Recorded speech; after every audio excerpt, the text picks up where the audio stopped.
Welcome to Telugu one. నా ప్రియ మిత్రులు doctor Devaraj Maharaj, ప్రముఖ జీవశాస్త్రవేత్త, సుప్రసిద్ధ సాహితీవేత్త, కేంద్ర సాహిత్య అకాడమీ అవార్డు గ్రహీత. డాక్టర్ దేవరాజ్ ఎడిటోరియల్ నుంచి ఈ వీడియో లాగ్. బుద్ధుడు చెప్పిన విషయాలు ప్రపంచవ్యాప్తంగా ఎంతోమందికి ఎన్నో రకాలుగా స్ఫూర్తినిచ్చాయి. బుద్ధుడి స్ఫూర్తితోనే ఎంతోమంది తాత్వికులయ్యారు, కవులు, రచయితలయ్యారు, రాజకీయ నాయకులయ్యారు, విప్లవ వీరులయ్యారు, సిద్ధాంతకర్తలయ్యారు, మేధావులయ్యారు. వీరు మాత్రమే కాకుండా బుద్ధుడు చెప్పిన ఒక్క సిద్ధాంతంతో చాలామంది శాస్త్రవేత్తలయ్యారు, పరిశోధకులయ్యారు. ఆయన చెప్పిన అనేక విషయాల్లో ఒక్క సిద్ధాంతం విశ్వవ్యాప్తంగా ప్రభావం చూపింది. అదేమంటే కార్యకారణ సిద్ధాంతం. ఆ ఒక్క మాటతో ఆయన వైజ్ఞానికులకే వైజ్ఞానికుడయ్యారు. ఏ కార్యం జరిగినా దాని వెనక ఒక కారణం ఉంటుంది. ఆ కారణాన్ని అన్వేషించి అర్థం చేసుకుంటే దాన్ని నివారించడానికి మార్గాలు వెతుక్కోవచ్చు అన్నది బుద్ధుడి కార్యకారణ సిద్ధాంతం. ఎక్కడ ఏ ప్రగతి లేని రోజుల్లో మానవ మేధస్సు వికసించని దశలో బీబీఏలో university second rank, third rank సాధించడం సన్ ఇంటర్నేషనల్ విద్యార్థులకే సాధ్యం. బుద్ధుడు సుమారు 2,500 ఏళ్ల క్రితం ఆ విషయం ప్రపంచానికి చెప్పటం మామూలు విషయం కాదు. ఈరోజు వైజ్ఞానిక ప్రపంచం అంతా ఈ సూత్రం చుట్టే తిరుగుతూ ఉండటం మనం గమనించవచ్చు. బుద్ధుడు ఏం చెప్పాడు? ప్రపంచంలో దుఃఖం ఉంది, దానికి కారణం ఉంది, కారణం ఉంది కాబట్టి నివారణ ఉంది, నివారణ ఉంది కాబట్టి అందుకు మార్గాలు ఉన్నాయి అన్నాడు. దీని మీద ఆధారపడి కార్ల్ మార్క్స్ మరో సిద్ధాంతం చెప్పాడు. ఆయన ప్రపంచంలోని పేదరికాన్ని, అణచివేతను, అసమానతను గుర్తించాడు. ఆ విషయాన్నే తన సిద్ధాంతంగా చెప్పాడు. ప్రపంచంలో పేదరికం ఉంది కాబట్టి అసమానత, అణచివేత ఉన్నాయి. పేదరికానికి కారణాలు తెలుసుకుంటేనే ఆ కారణాలకు నివారణలు తెలుసుకోవచ్చు.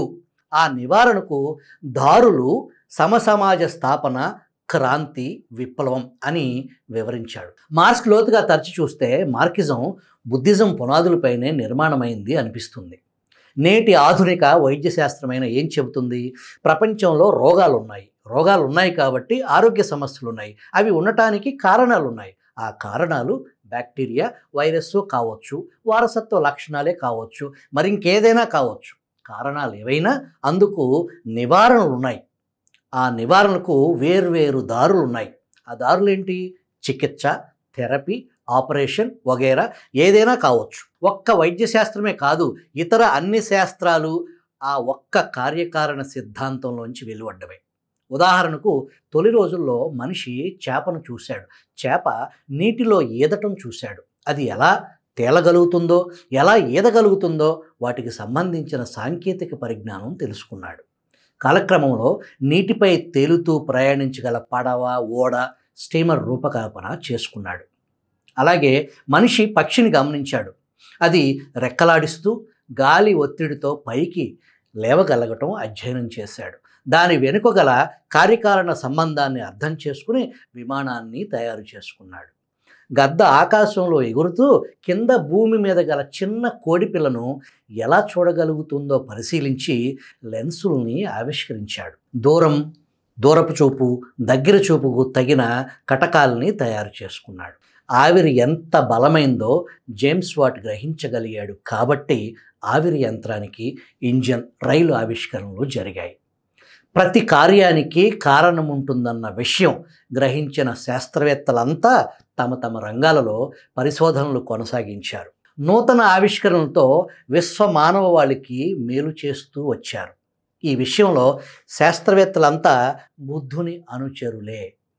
కార్యకారణ సిద్ధాంతం 16వ శతాబ్దంలో యూరప్ను చేరినప్పుడు అక్కడ బేకన్, న్యూటన్, కెఫ్లర్, గెలీలియో వంటి మహాశాస్త్రవేత్తలంతా తయారయ్యారు. ఈ రకంగా చెప్పాలంటే భారతదేశం విశ్వగురు ఎప్పుడో అయ్యింది. కాస్త చదువు, జ్ఞానం, విజ్ఞత ఉన్నవారికి ఈ విషయం తెలుస్తుంది. అది లేనివారు ఇప్పుడు ఈ దేశాన్ని కొత్తగా విశ్వగురువుగా నిలబెడతామని బయలుదేరుతారు.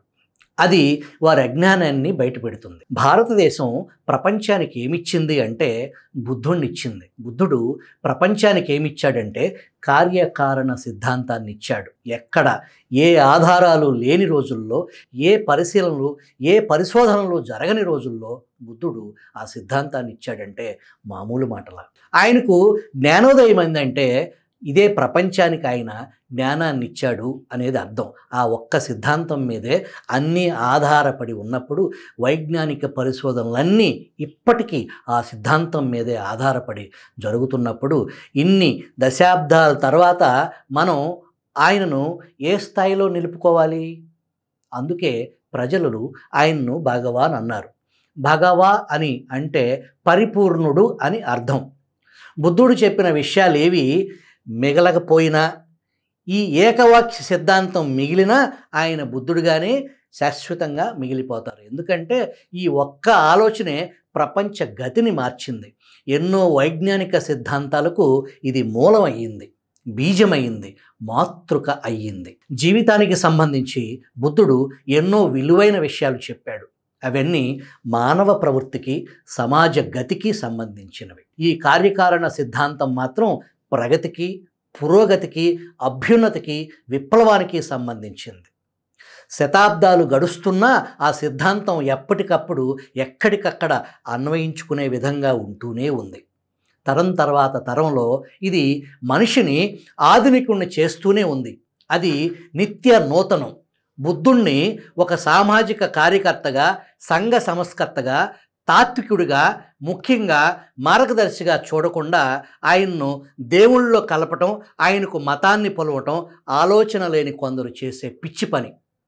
పరిపూర్ణుడు గనకే శతాబ్దాలకు ముందే ఆనాటి ప్రజలు ఆయన్ను భగవాన్గా పూజించారు. శతాబ్దాల తర్వాత ఈనాడు కూడా ఆధునిక ఆలోచన పరులు ఆయన మేధోశక్తికి అబ్బురపడి ఆరాధిస్తున్నారు. ఆ స్ఫూర్తిని నిలుపుకుని వచ్చే తరాలకు అందించాలనుకుంటున్నారు. పూజ అంటే అదే. పూలు కుంకుమ జల్లి గంటలు మోగించి అర్థం లేని అర్థం కాని సంస్కృత శ్లోకాల్లో అరవటం పూజ కాదు. అది దారి తప్పిన మనువాదుల పైత్యం. వారి దృష్టిలో భగవాన్ అంటే అస్తిత్వం లేనివాడు, కేవలం విశ్వంలో తిష్టవేసినవాడు మాత్రమే. వీరి దేవుడు మనిషి బుర్రలో పుట్టి మనిషినే బానిసగా లేదా మూర్ఖుడిగా చేసేవాడు మాత్రమే. 17వ శతాబ్దంలో బుద్ధుడి కార్యకారణ సిద్ధాంతం అందుబాటులోకి వచ్చిన తర్వాతనే యూరప్లో వైజ్ఞానిక విప్లవం వచ్చింది. అంతకుముందు అక్కడ ఏదైనా జరిగిందంటే దానికి కారణం ధార్మిక, ఆధ్యాత్మిక, దైవ కారణాలను వెతుక్కునేవారు. ఇది అప్పటి వరకు రచనలో దొరికిన అంశమే. బుద్ధుడు తన బోధనల్ని నాటి ప్రజల భాష అయిన పాలీ భాషలో బోధించారు. అందువల్ల అతడి బోధనలతో పాటు ఆ పాలీ భాష ప్రభావం ఇతర దేశాల మీద కూడా పడింది. ఉదాహరణకు కొన్ని ముఖ్యమైన పదాలు చూద్దాం. ధ్యానాన్ని పాలీ భాషలో జన్ అంటారు. దాన్ని మన భారతదేశంలో వైదిక మతస్థులు ధ్యానంగా మార్చారు. ఇదే పదం చైనాకు పోయి చాన్ అయ్యింది. అక్కడ చాన్ సాంప్రదాయం ఏర్పడింది. అలాగే పాలీ భాషలోని జన్ పదం జపాన్లో జన్ అయింది. అది పాటించే జన్ సాంప్రదాయం అక్కడ వర్ధిల్లింది. ఇదే జూన్ కొరియాలో సార్జాన్ అయ్యింది. వియత్నాంలో థియాన్ అయ్యింది. ఇలా వేరువేరు దేశాల్లో ఆ పదం వేరువేరుగా వ్యాపించింది. ఇంతెందుకు, మనం మన ఊర్ల పేర్లలో సామాన్యంగా పల్లి అని చూస్తూ ఉంటాం. అది పాలీ భాషలోంచి వచ్చిందే. ఐర్లాండ్లో పల్లి అనే ఊరు అశోకుడి శాసనాలలో కూడా కనిపించింది. పల్లి అంటే పాలీ భాషలో నగరం అని అర్థం. పర్షియా రాజధాని పోసోల్లో పోలిస్ అంటే నగరం అని అర్థం. ఇవన్నీ బుద్ధుడి బోధనలతో పాటు వేరువేరు భాషల్లోకి ప్రవేశించిన పదాలు. అందుకే మూలాల్లోకి వెళ్ళాలి. డాక్టర్ రామ్ విలాస్ శర్మ వృత్తిరీత్యా ఇంగ్లీష్ ప్రొఫెసర్, భాషా శాస్త్రజ్ఞుడు కూడా. బౌద్ధ మతాభిమాని అయినందువల్ల ఆ విషయాల్లో విస్తృతంగా పరిశోధనలు చేశారు. పాలీ భాష పదాలు వివిధ దేశాలకు ఎలా ప్రయాణించాయన్న విషయం ఆయన చాలా వివరంగా రాశారు. థెరపీ, థియరీ వంటి పదాల గురించి కూడా ఆయన వివరణిచ్చారు. తార్కిక విశ్లేషణలతో లభించేది తేర్ అనే పాలీ భాషలో బౌద్ధం చెబుతుంది. ఆస్థ, నమ్మకం, విశ్వాసం నుంచి వేదాలు వచ్చినట్లుగా తార్కిక దృక్పథంలో తేర్ వచ్చింది. తేరా అంటే పెద్దవారు, అన్నీ తెలిసిన విఘ్నుడు అని అర్థం. తేరవాద బౌద్ధంలో ఒక ముఖ్యమైన శాఖ. వైజ్ఞానిక రంగంలో ఏ సాంకేతిక పదం వినిపించినా దాని మూలం ఇటాలియన్, లాటిన్, గ్రీకు అని చెప్పుకుంటారు కదా. చాలా కాలానికి ముందు ఈ తేర్ అనుయాయులే ఈజిప్ట్లో థెరాపుటి అని పిలిచేవారు. వీరు చికిత్సకులు. వీరి వల్లనే థెరపీ, థియరీ వంటి పదాలు విశ్వవ్యాప్తమయ్యాయి. వైదిక మతస్థులు సృష్టించుకున్న 33 కోట్ల దేవీ దేవతల్లో ఏ ఒక్కరూ సజీవంగా పుట్టి మనిషికి దిశానిర్దేశం చేసిన వారు లేరు.